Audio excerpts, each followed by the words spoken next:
I'll never be able to watch an Insidious movie without a constant fear of this guy popping up and scaring the shit out of me at any given moment. What's going on, guys? I'm Chris, and welcome back to another video. So today I'm giving you my review of Insidious: The Red Door, aka Insidious Chapter 5. The film is directed by Patrick Wilson. It's his directorial debut. No more James Wan in the director's chair, no more Lee Winnell, no more whoever directed the fourth movie. It is fresh blood, at least in terms of directing in the franchise. But before I get into this thing, be sure to hit that like button, comment down below your thoughts on Insidious: The Red Door, subscribe to that notification bell, and check out my Patreon link down below where I just revamped it. I've got a Discord server, tons of content, access to early videos, all that stuff. That is linked down below. All right, so what's interesting with me is that I actually just watched these movies for the very first time last week, so I had no attachment to the series coming in. In fact, I was actually traumatized by the first movie without having ever seen it, just because I was scared of horror movies growing up, and my friends built it up to be the most terrifying thing ever. More on that in my actual ranking of the movies. But when it comes down to The Red Door, this is a movie that has a lot of potential. In fact, I want to praise the fact that the opening of this movie was amazing. I mean, the first 5-10 minutes, everyone's at a different stage in life. This is a direct sequel to Insidious Chapter 2. It's about 9 years later, so Dalton's getting ready to go to college, but everyone's lives have changed drastically since we last saw the Lamberts. And so it's a lot more somber or dark to open the film than you might expect.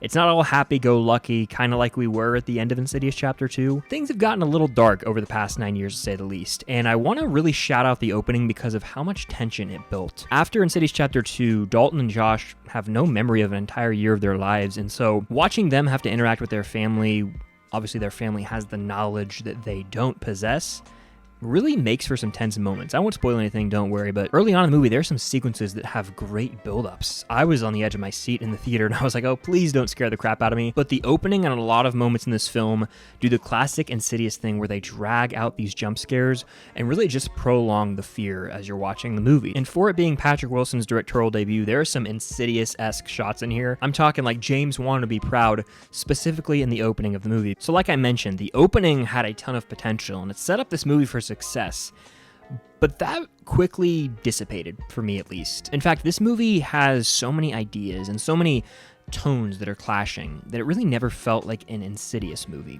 What I mean by that is there's parts of this film where Dalton is exploring his college life, trying to figure out what his true passion is. You've got the Lambert family drama, which is kind of at the forefront for a bit of this movie.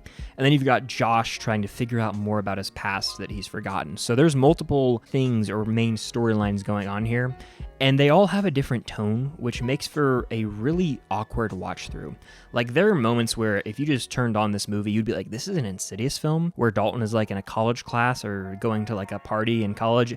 It just felt off. In fact, almost like if you took, say, a Scream movie or some coming-of-age horror flick, and you had like teen issues or like older teenage issues as people are going into a new chapter of life, and you threw that into an Insidious film, and it just didn't click for me. What I loved about the first two Insidious films in particular is that they have this strong family dynamic, and to me, that was pretty torn up in this film. Everyone's divided, they have their own side storylines or side quests, so it never really felt in unison, and by the time that it sort of tries to feel like one of those original Insidious films, it's almost too little too late. And like I'd say the last 25 minutes is where the movie really picks up the pace, but other than that, it's Dalton meandering through college life and Josh trying to figure out more about his past, and we get like a handful of sequences with each character sort of jumping back and forth between the two as they discover a little bit more about their past, but we as the audience already knew all of this, so there really wasn't any tension. In fact, there would be huge windows in this movie where there was just no tension at all, and I started to almost check out in terms of this being like a horror movie. Like, that's what I have to, really praise the first two Insidious films for, is their ability to have me on edge, tense from the beginning of the film to the moment the credits roll.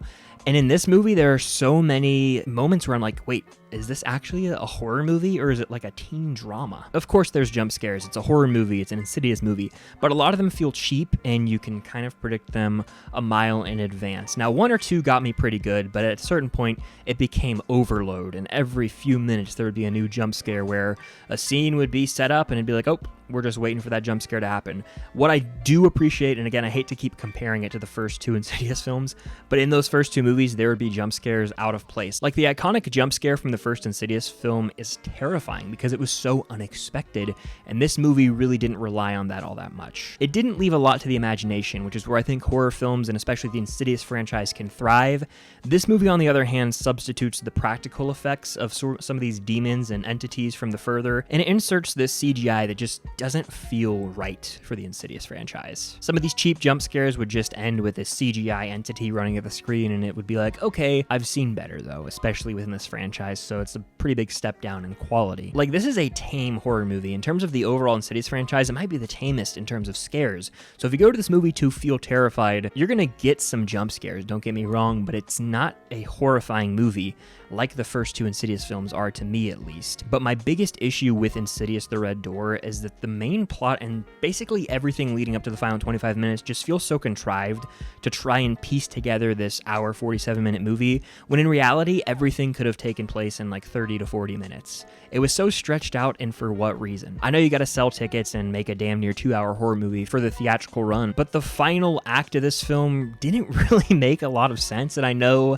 the Insidious films of past could get a little outlandish at times, but this one in particular didn't really explain a lot of things. Certain moments would occur and I would just kind of be sitting there like, how is this even possible? And I know that characters have these weird abilities that aren't based in reality at all, but I'm specifically talking about within the setup rules of the Insidious franchise. A lot of what goes down in the final act of this movie made no sense to me, and it was never really explained. Certain moments felt fan servicey even, and I was just like, why is this the route we're going?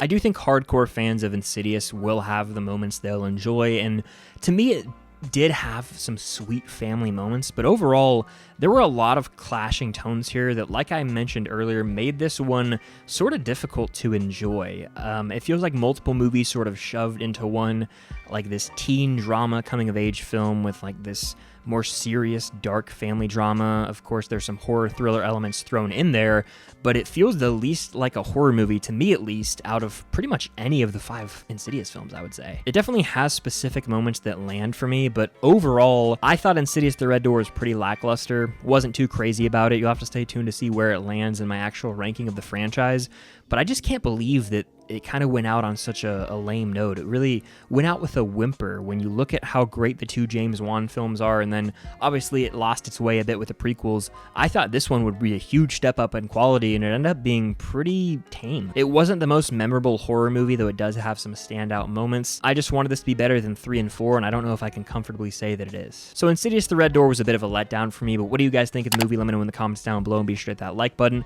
Subscribe and hit that notification bell to help me reach my goal of 85,000 subscribers here on the channel. And of course, check out my Patreon. I just revamped it. Got tons of content over there, from the Discord server to early videos and extra exclusive videos as well, so check that out. But thank you all for watching. Let me know your thoughts on this film down below, and until next time, I'll see you guys later.